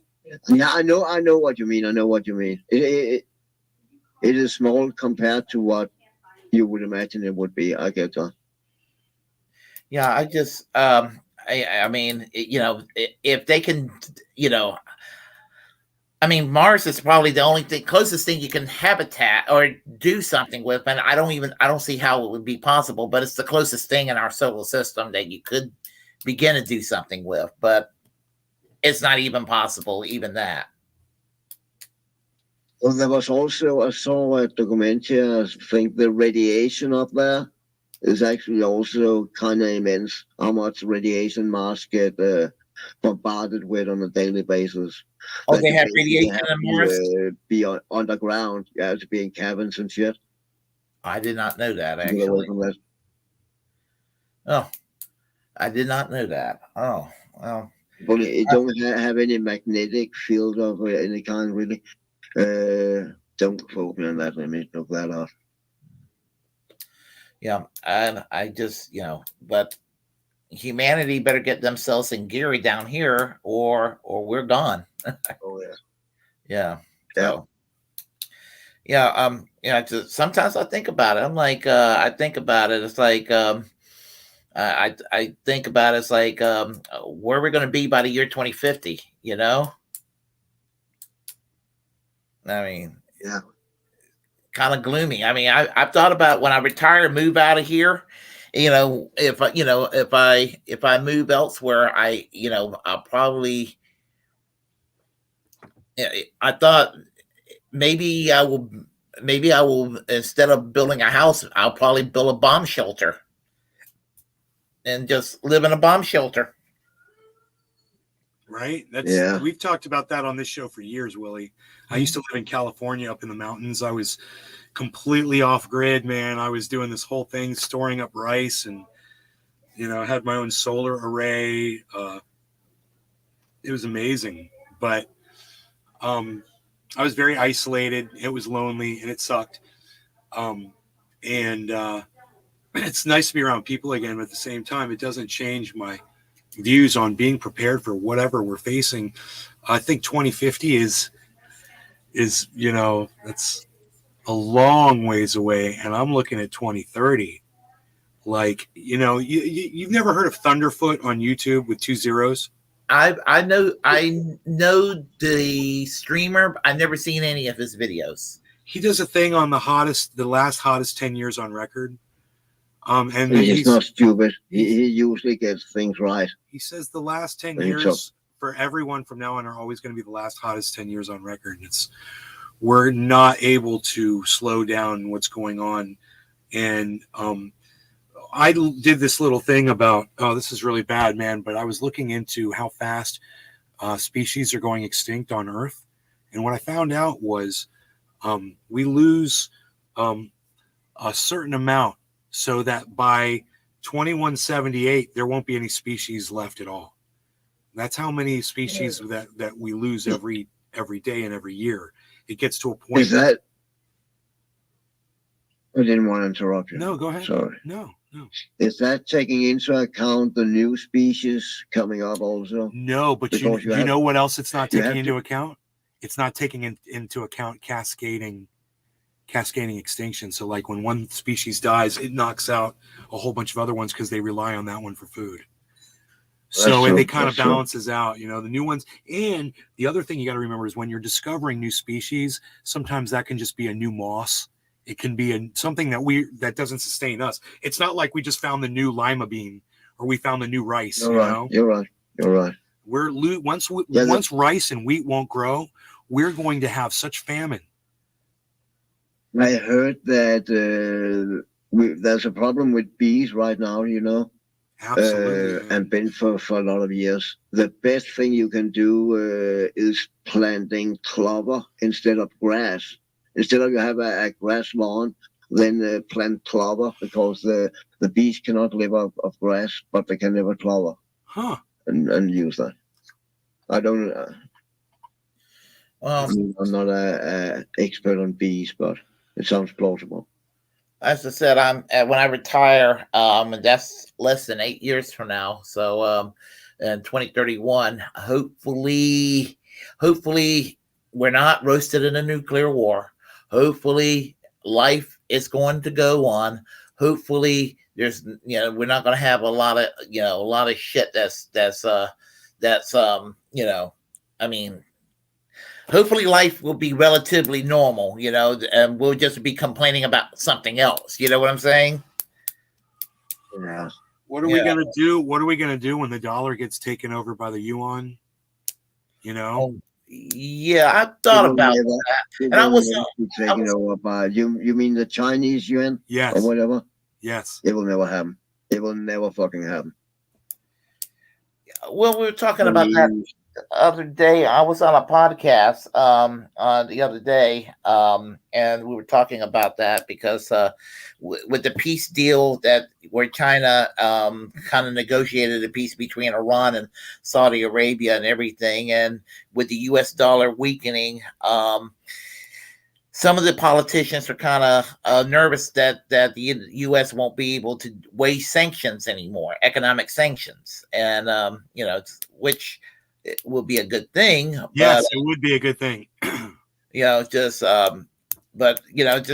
I'm just thinking, with the problems that some additional problems the U.S. is going to have, is of their own making over the years. So it's just kind of like if the U.S. can just learn to kind of mind its own business, there might be a little bit of hope.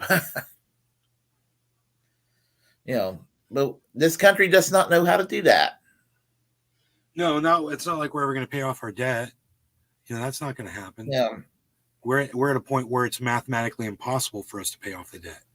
No, I mean, and where the debt came from was Bush and Cheney's wars. We had debt prior to that. I mean, we were like at $4-5 trillion, and gosh, those were the good old days. Bill Clinton had us at zero.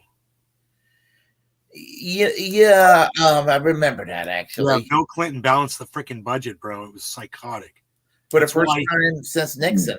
That's why he was forgiven for his blowjob in the Oval Office. That's what he got known for, not balancing. Jesus Christ. Right? He got known for the blowjob. Yeah. That just shows you how history works, guys. Yeah. Have y'all noticed that Democrats rehabilitate Republican presidents more than Republicans do for Democrats? Yes, and I think the reason for that is because Republicans are less willing to budge politically when it comes to working across party lines. Republicans don't give an inch, and the Democrats give up everything. It's just the nature of being nicer and being, not as nice. In my opinion, that's how I look at Republicans and Democrats. It comes down. It's just a simple, and when you look at the way Democrats are going to let Republicans have their way and do things like that, and then people respond in this over response. Democrats are professionals of the over response. When we were talking about gender issues and they're trying to shove their priorities down our throats and however they want to do it, that always works against them. It always comes back to bite them in the ass. And yet you never see movement away from it. You only see this. What's that? What is that? That's going to be the time when Ron DeSantis becomes president, and Alexandria Ocasio-Cortez and Donald Trump are going to just be like, buddy, dude. That reminds me of Michelle Obama and George Bush. That's where it came from. That is so funny. That's what that is. Somebody took Trump's head and put it where Bush used to be. Bro, and then so funny. I'm the one to put Alexandria Ocasio-Cortez's head in. That's so funny. I knew what that was. Yep. So I just became a smart ass one day, decided to do that. Good job, man. I like you got skills, man. I like those meme making skills. Yeah, I've been trying to circulate that for the last couple of years, and it just didn't catch on. Nothing catches on, bro. We're nobodies. Nobody wants to hear from us. You got to get used to that. Yeah, I've noticed that in the last 3 years working in this line of work. Right. So you got to just keep doing what you're doing. Man, last night I was watching Rob Braxton. You happen to know who he is? He does security for cell phones. No, actually, no. I'm sorry. Really, really cool. He's got a big channel. He's probably got like 250,000 subscribers or more on YouTube, and he makes his own cell phone, and he makes that available. It's an ungoogled phone, so you don't have to worry about Google spying on you. And he's all about that. Mm-hmm. Last night he was live, and this is one of the other guys I was trying to remember who is sick. Another podcaster. He's sick as a dog, and he's podcasting. I'm saying it seems like a lot of people have COVID right now, but he's really sick, and he's saying, people don't watch my channel lately. He's like, what's going on is my channel's being subverted. He says, I used to get subscribers every month. He says, I haven't been getting any new subscribers. And he really does this amazing service. He does this amazing show. He talks about repairs, electronics. It's like a super high tech, awesome channel. And I just remember thinking that he's getting pushed into the corner that we've already been painted into for whatever reason. It's and more and more voices are being silenced, bro, across the board. And this guy is just doing, it's anti-Googling. So there you go. Who owns YouTube? You know, Yeah. it's Well, it's pretty much that. It's got to be that simple. And to see the frustration in him last night on last night's podcast, to hear him talking about it, and to kind of like not really be, he's kind of blaming his viewers. And I understand where he's coming from, but it's not his viewers. He got huge for a reason. People wanted to see him. They make sure people don't get the notifications anymore. They unsubscribe people from your channel. They change the notification settings. They do all kinds of weird things. None of it makes sense. Yeah, they will unsubscribe people. YouTube will just pluck some, just casually pluck them out. Are you still looking to kick and rumble? To expand? Yeah, I'm still trying to get on Rumble. I mean, I'm still trying to get Rumble followers. You got to get you 100 subscribers. Yeah, I just see. I don't even know what number I'm at Rumble right now. Let me check. I can find out real quick. Let's see. I'm at 37 right now at Rumble. Yep. That's more than me. Yeah, I've been on Rumble for about a year now. And I only have one video on Rumble anyway. So, I just don't feel like just downloading files in there. I want to just be able to casually live stream the way I do on YouTube. So what is your Rumble? Oh, right here it is. Rumble. Willy Bragg, Dirtbag Leftist. Okay, rumble.com. User Dirtbag Leftist. Yep. Willy Bragg, Dirtbag Leftist. That's the channel. Okay, I want to get that right. Rumble.com. Now it says right here /user / Willy Bragg. I don't know if that affects anything or not. As long as it's all the right characters. Okay. Let me see. There you are. Okay, I'm following. Okay, great. Now I can copy this. Or not, because some re-engineered this. Oh, there we go. Copy. All right. In my chat, you guys, if you would please be as wonderful as to go over there and subscribe to his Rumble channel. I'll, of course, put that in the Rumble. That'll be easy for you that are already over there. And I'll paste it over on the Kick as well. Don't forget the Kick. And you're using StreamYard. Are you multi-streaming with StreamYard? Yeah, when I do StreamYard, I'm multi because I'm doing it through Twitch and YouTube right now. Are you able to add Kick to StreamYard? I've actually added Kick, but I'm having trouble actually streaming on Kick right now. Yes, I had trouble at first too. So I'm trying to figure it out. So on Kick, when you go, you're going to want to go to your dashboard. And when you're there, just go to just go on your dashboard on the left. It says settings, and under settings, you'll see where it says stream key. Okay, and you're going to post that inside your settings on both the stream key and the stream URL. Get copied and pasted into StreamYard, so StreamYard can find your channel. So just go to your dashboard on Kick. From the dashboard, settings is on the left. Okay. And then underneath that, it says stream key. Click on stream key. That'll bring up both the stream key and the stream URL. And there's copy buttons, those two square icons next to it. So you can just click it once, it'll copy the whole thing. And then you just paste it in over there at all right, I'll see what I can do tomorrow when I get a little chance, to do that. And because if I can get to doing that, and streaming pretty good, I'll let everybody know at KRTD Media about that, because we're not streaming on YouTube anymore, KRTD Media, because of the copyright strike. So we're now we're going to keep the YouTube channel, but I guess they'll probably still stream occasionally, but we're going to do most of the streaming from now on. Really, check this out. This is what's going to happen, man. You are First Amendment, man. You're totally free speech.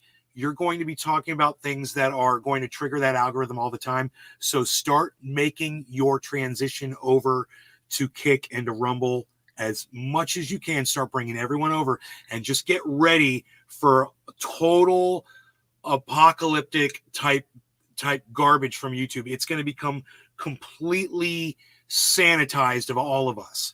It hasn't begun. This is just the beginning. Well, I agree with you. It's going to get worse. Get ready, man. Get on it, man, and have your people. Make sure they all know where you are and bring them over to Rumble. You won't have to worry about it on Kick yet. Rumble's already starting to clamp down a little bit.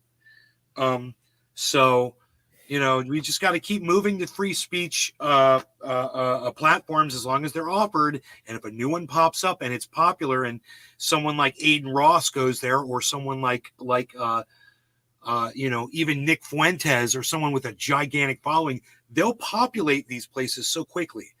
So I have a feeling that might be a thing of the future, where there won't be like one platform that's huge, like a Twitter or a YouTube. It's going to be like, hey man, which platform are we all going to next month? Because they're already clamping down. I have a feeling, man, it's just going to get really bad. And I think that's what's going to happen. There's one called I don't know. I when it's available to the public, I don't know how it's going to work 100%. What's it called? Panquake. Oh yeah. I'm more than familiar with Panquake. I don't think it's going to be a live streaming platform, but if it's live streaming, then I would totally want to do it. I hope that they do live stream. I will hope that they would. I wasn't. Bro, I'm going to tell you the problem. When you're doing live streaming, it takes a shit ton of bandwidth and a shit ton of servers, and they're going to be doing this without advertisers, I think was their thing. They were going to be doing something that was like, they weren't going to be bought by big corporations or something. I can't remember where they were going to get their funding from. It was going to be crowdfunded. I don't think they're going to have the money to pay for the bandwidth to do live streaming on a mass scale. All of these other places are using advertising for that revenue. Yeah. So I don't know, man. It'll be interesting to see what Panquake can offer. I would love it. And plus with AI, man, I was thinking that's also going to be copying like Twitch code. Like I noticed that this guy Destiny, he's got the Twitch code for his chat. So there's going to be AI just copying whole platforms, and just putting a new name on them for people. And it's going to be a mess. It'll probably help free speech though. There'll be more places to go to hear voices. Yeah, a friend of mine was talking about that in real life, talking about that. Decentralized free speech? Decentralized free speech. Yeah, we think that's what's going to happen. And we think it's going to happen through it's just going to be it's just going to fracture. And like you said, it'll be like, what platform we're going to start using for the time being, until they crack down on it. And that's, until there's some kind of, until people can just kind of get together with conflicting people who may have different ideologies, who are all feeling like they're getting like really fucked over. They could just be like, we may disagree, but hey, they're clamping down on all of us, and we need to go and pursue this regulation of social media and all of that as a public utility.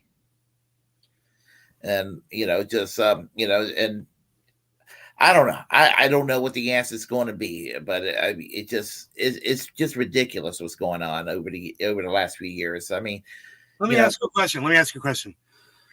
There is a push for there to be, they just wrote legislation in Texas that allows people to possess guns that have mental illness. Someone said, that this was crazy to allow people who might suffer from delusions or whatever to possess firearms because, whatever. And I have two thoughts. The first one I'm just going to throw out there is crazy people have always been allowed to own guns. That's always been, it's never really been, and there's red flag laws some places, yeah, but for the most part, growing up, if your neighbor had psychosis or whatever, there was nobody coming in their house to say you can't possess a gun. So this legislation is relatively newer, and while I do understand it, someone on Twitter that I love was saying, this is crazy, and my response to that was maybe around what you might have something to say with is, who gets to decide who's crazy and who's not crazy? Yeah, well, and that's true. And there are people out there. There are people out there that are wanting to ban trans people from owning firearms. And I tell those people, those right-wing people who claim to be Second Amendment absolutists, I tell them I don't want to ever hear them talk about being Second Amendment absolutists again if they're going to exclude trans people from owning firearms, right? And try to say that is a condition of psychosis. Yeah, exactly. Who gets to determine that? Ron DeSantis gets to tell us who the crazy people are, because then he's going to say I'm crazy because I've called him every name in the book. Yeah, I mean, no, okay, I'm sorry. No. I just said then I'm ruled out. Yeah. Well, I look at Marjorie Taylor Greene. If a crazy person should own a firearm, it's Marjorie Taylor Greene. That Karen needs to be disarmed right now. I mean, from the Jew lasers in the sky starting the Northern California fires to the election denial and she does some crazy, she said some cue ball stuff too, man. She's just way out there. You know what I call her? I call her the Turner Diaries with legs and arms. Yeah. I guess you're familiar with that sick novel. I'm assuming it's a story about psychosis. It's actually a white nationalist novel about extermination and all of that. Wow, it inspired the bombing of the federal building in Oklahoma City back in 1995. Well, this is what I would say to that, to the people that are authoring things like that or whatever. I would say, did you have control over who you were when you were born? No, of course not. Did the people you hate so much have any control over who they were when they were born? No, of course not. And Willie, with that being said, I want you to check out this guy on Twitter. His name is Brant Robertson. Robinson or Robertson. It's BRANDT. Mm-hmm. And he's a school teacher in Florida. You're really gonna like him, man. You're gonna like. He puts out like a thing every morning, just a 1 minute or 2 minute video where he just talks to the camera. And then he goes to school. He teaches his class. He teaches high schoolers history. He's a history teacher. He's completely anti-Ron DeSantis. And he is a realist, man. And he's just down to earth, realist kind of guy. And he speaks about something that I think you're going to find very interesting. He says that racism is just a concept. He's like, it's not a real thing. Race does not exist, is what he says. And if race does not exist, then how can we have racism? If race isn't even a thing, we're all the same race. That's his basis. When I heard that, it blew my mind. This was, probably like a year ago, maybe a little more. I was like, race doesn't exist. I was like, oh, so skin color was just something that people chose to start distinguishing the differences between us. It could have been the size of our noses. It could have been our brow. It could have been the kind of hair we have. It could have been how long our fingers were, how our feet were shaped. It could have been how big we were, how little we were, how loud our voices were. Whether I had brown eyes or you had blue eyes or someone else had green eyes or someone else had gray eyes. We could have just selected what that was. And what we all settled on was the color of skin. And boy, oh boy, did my mind melt. And then everything else started making sense in my world after I realized that, Well, I mean, look at it this way: humanity. I mean, we all have arms, we all have legs, we all have, we all breathe air. Yeah, I mean, everything is basically the same with just a little bit of difference in in outward appearances. Little tiny, minuscule. 99.9% of us share the same set of chromosomes. Or no. We all share as humans 99.9% of the same chromosome. I believe that's the. So Yeah. So it's just human. They share 50%.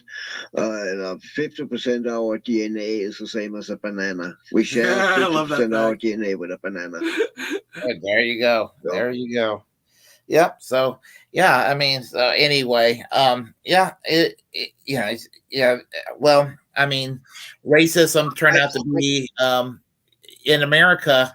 I mean, it turned out to be a really stupid thing. It was a stupid thing economically. I mean, the segregationism was.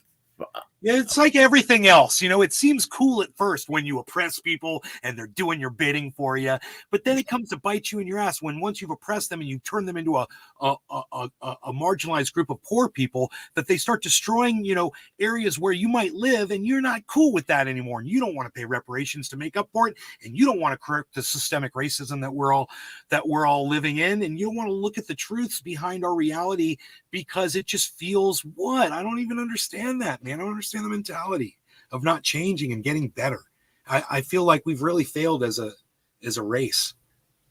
Yeah, human race. Yeah, yeah.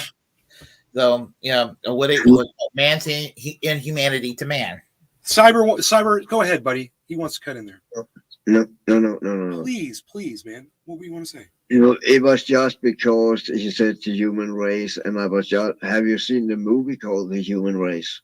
I have not. No. Sorry. Fill us in. It's an okay movie. It's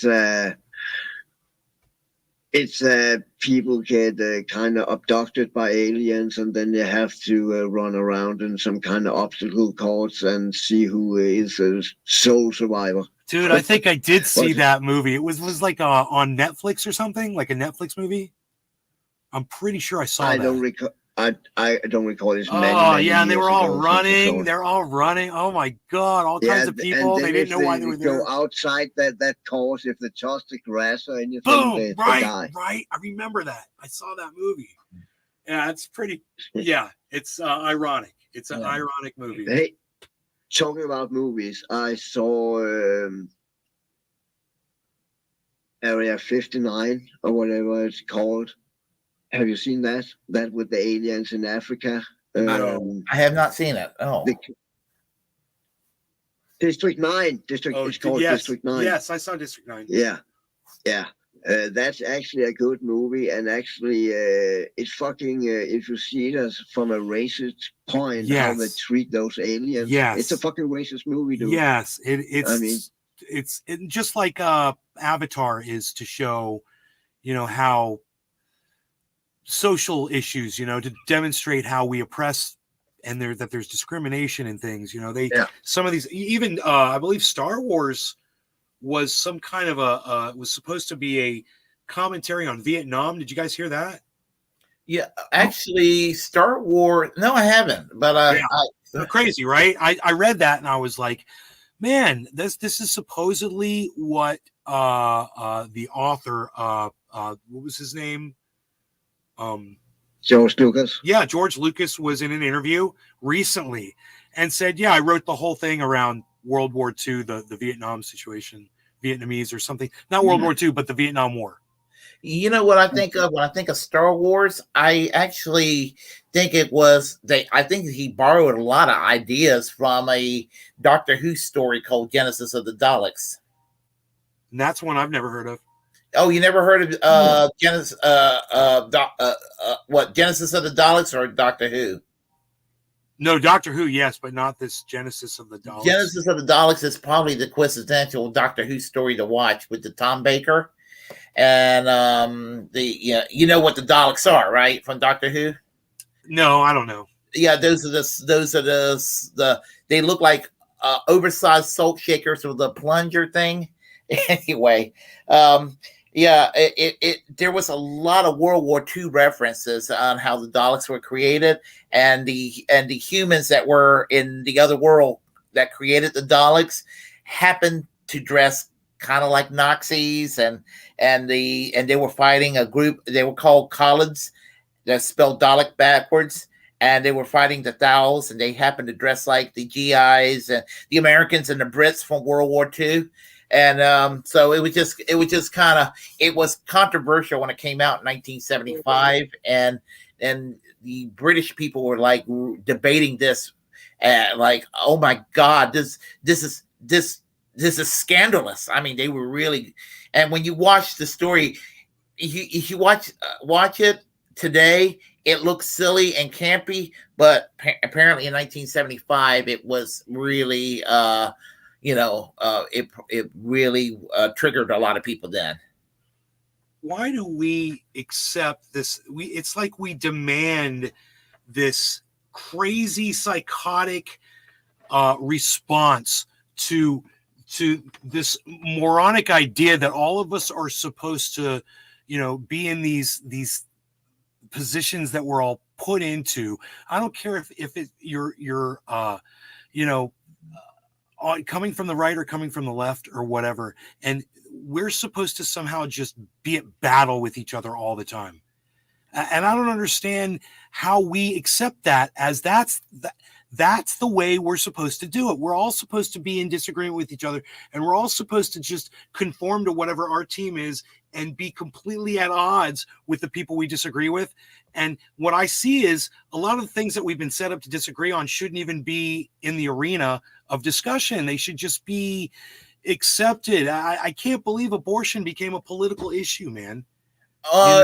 Yeah, a friend of mine who is a progressive pastor, Dwight, he told me, I mean, like when Roe versus Wade was, became law of the land in 73, that I'm not picking on them, but like the Southern Baptist Convention didn't give a shit about abortion one way or the other.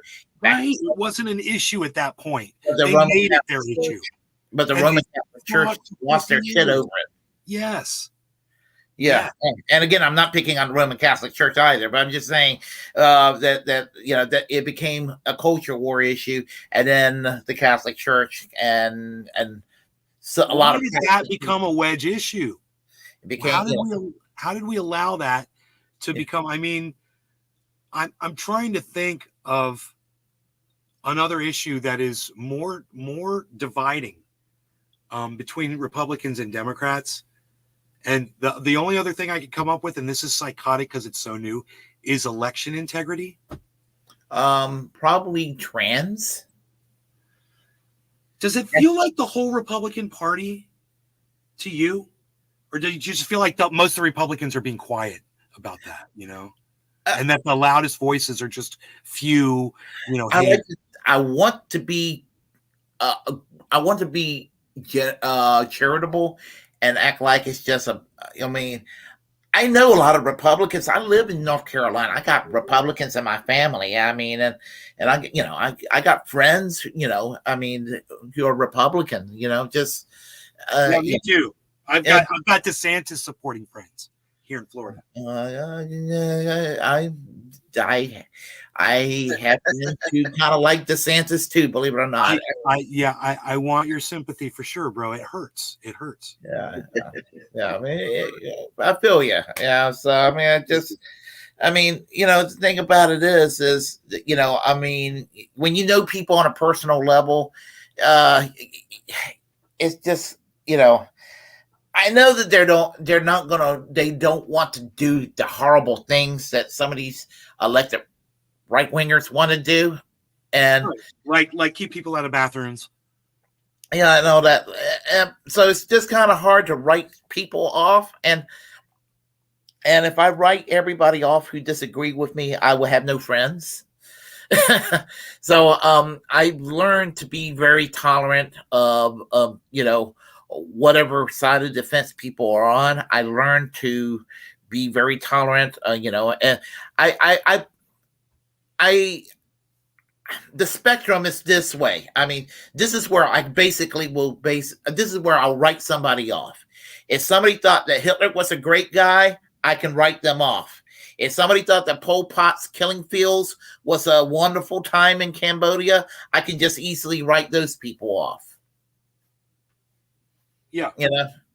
So we choose the issues that we use to divide each other with, and maybe we can disagree on things and not be so, like, for instance, my friends that support Ron DeSantis, on Sundays, I will go down and we'll barbecue, we'll throw the Frisbee together, we'll help each other out, whatever you need, man. I give these guys the shirt off my back. And it's the same thing. If I have a problem, I can count on them because we're tight like that, because we grew up together.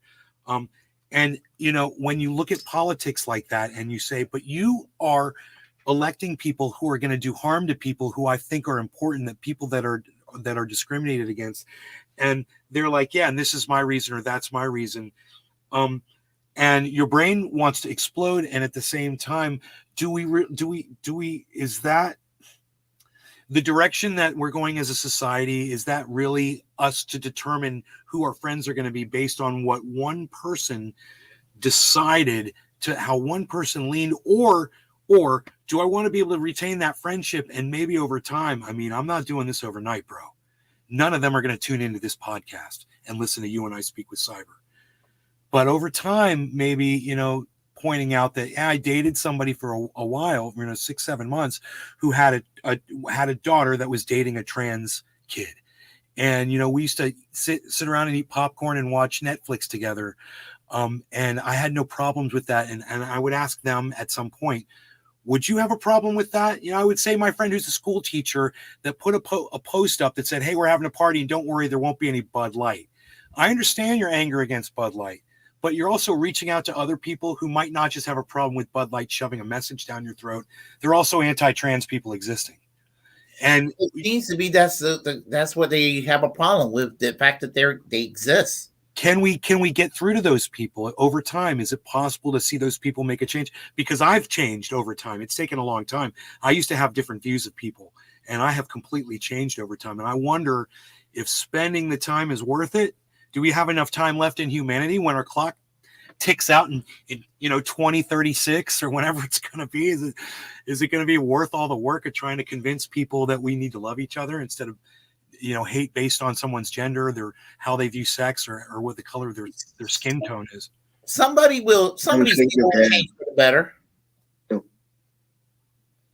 I mean, I know I said this before, and I think you agree with me, Nay, that I'm 50 years old. And when I think back, people used to disagree about politics and all shit when I was a kid and when I was a teen and I was in my 20s and in my 30s. But the last fucking 20 years or something like that, 15 years, it's more fucking divided. You even have to be on that side or you have to be on that side. And there isn't really no discussion. It's fucking hostility directly. You have to fucking take the person down. You have to fucking call him as many names in the fucking book. If you dox him, that's a fucking plus in the book. Get him fired, man. That's fucking awesome, And it didn't fucking used to be like that, how I remember it, at least. How do we go back? How do we push it back? What's this? We don't. How do you get people to stop taking it and making it the reason to be divided is our political belief that we shouldn't be friends, or that we can't come to an agreement, or we can't talk anymore? And you're right. I feel it. I think Willie feels it too.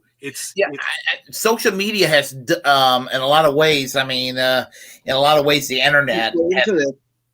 It is the internet, because it's the internet. Everyone can sit down and type their opinion, and they can hide behind the screen, so they can be extra fucking nasty when they do it, because they can fucking hide behind an avatar or a fucking screen name or whatever, It's like a meme mentality.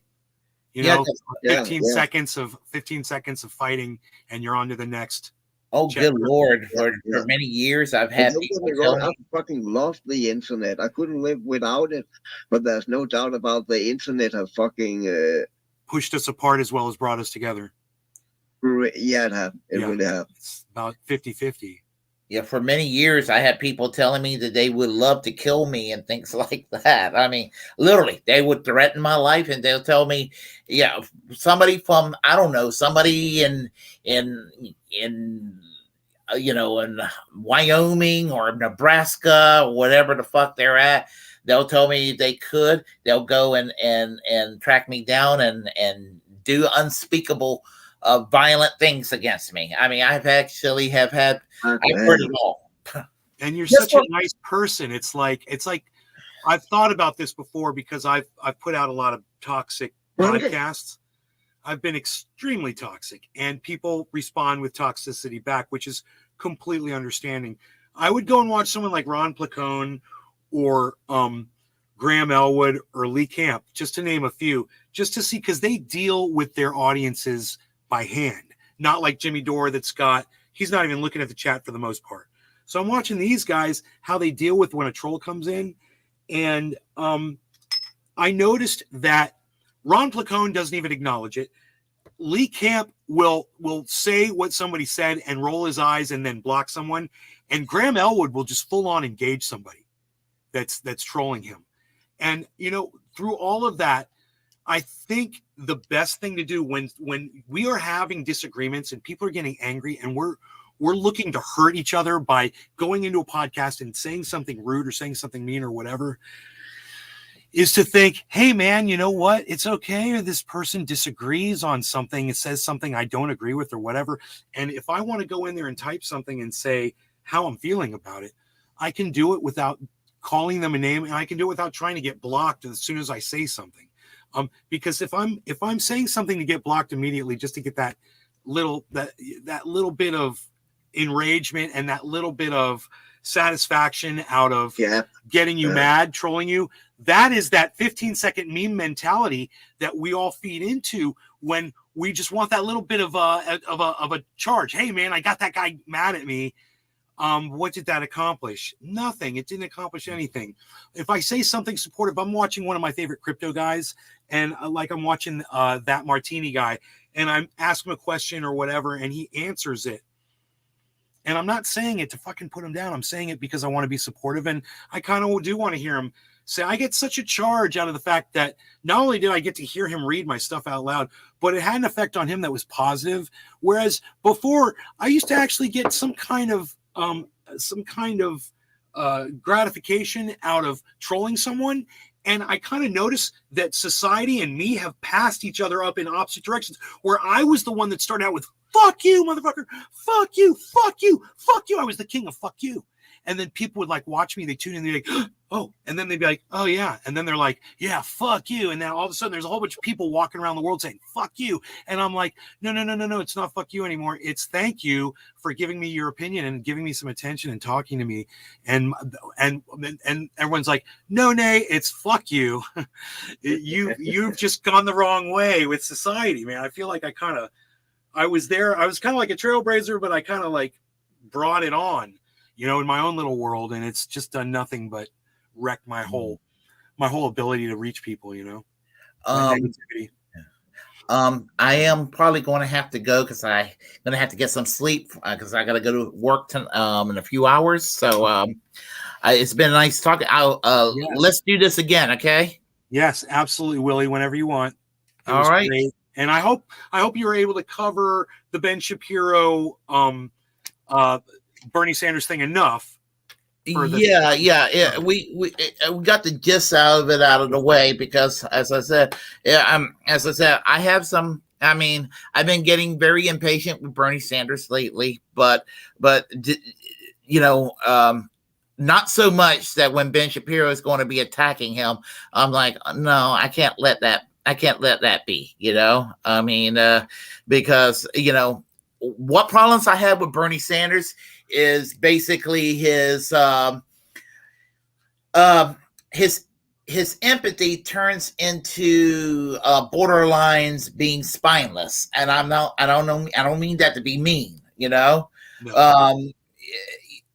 But when it comes to policy in Washington D.C., he is the king of policy. There's nobody comes close to him in terms of policy in D.C. I will say that to my grave right now, considering everybody else in D.C. Not even the squad at their best can hold a candle to Bernie. Yeah, they all owe their entire platforms to him. Yeah. And so and it sounds like I'm still the Bernie bro that I was all these years. I promise I'm not. But I mean, he's great on policy. He just needs to be more aggressive, Well, it's good you're not willing to deny facts. Like, I feel like Bernie Sanders really put a knife. About to say that. Yeah, Bernie Sanders felt like he put a knife in my back with what happened when he just caved in and went with Hillary, and then he supported Biden. And I felt like, oh my God, I can't take any more. At the same time, facts are facts, bro. He wrote the platform that I agree with. Almost every single thing that he said, I agreed with. And he got it as far as he did. And I supported him until he was no longer supporting himself. Yeah, I mean, and I think that. Well, I'm sorry. I keep interrupting. I'm sorry. No, I do it also. But it's kind of like that mentality. Even you're on this side and else you're on that side, But in reality, you can fucking see facts for what they are and still be on that side, I mean, Exactly. It was what you're saying about Bernie is, he may not have achieved what we needed him to achieve, but at the same time, you can't deny that he did all the things that he did. He passed all the policies that he passed. He's spoken beautifully. That was one thing Bernie can do, is he can stand in front of people and speak. The thing that drives me crazy is when he speaks in Congress and they all walk out and no one listens to him and he's speaking to an empty room. Oh, it should be a law that they have to sit in there and listen to each other. How can they just walk out? Yeah. And the problem with Bernie, and it's not really his problem, is if they were more Bernies, and I don't mean more Bernies that cave in. I mean, he's one person, and he became a personality, not because he's an authoritarian cult leader or anything like that, but he's one of a kind, and he ran into a brick wall, and a lot of us expected the revolution, however wants to define revolution, to take place. I wanted to turn the United States into Denmark, Sweden, Norway. That's kind of what I wanted, and I'm frustrated as hell. We can't even get a public option on our healthcare system or prescription drug reform, let alone a $15 hour minimum wage or any labor law reform. Exactly. Yeah. So many things that make so much sense. And his reasoning is perfect when he tells people, look, you're already living in a socialist democracy or democratic socialist, whatever it is. You've got and he names all the programs that are so based on socialism. And he's like, well, and people just, it's like Cyber said, you're either going to deny it or you're going to admit there's facts here. And oh my goodness, this lack of being able to look at the other side and see facts is where we are today and what we're dealing with. And it's a good thing that there's pockets of sanity, bro. I'm so thankful for you. I'm so thankful for this guy Cyber right here, man, and everyone else in the chats that's still, breathing sanity through our gills and looking at the facts, no matter where they lead us or what they might say, because once we lose the ability to look at facts, we are going to be overcome by fascism. It's either facts or fascism, as far as I'm concerned. Yeah, but right now, I'm not trying to be a Debbie Downer to all those that want to support Robert Kennedy or Marianne Williamson. And they both have good positions, and they have some problematic positions, both of them.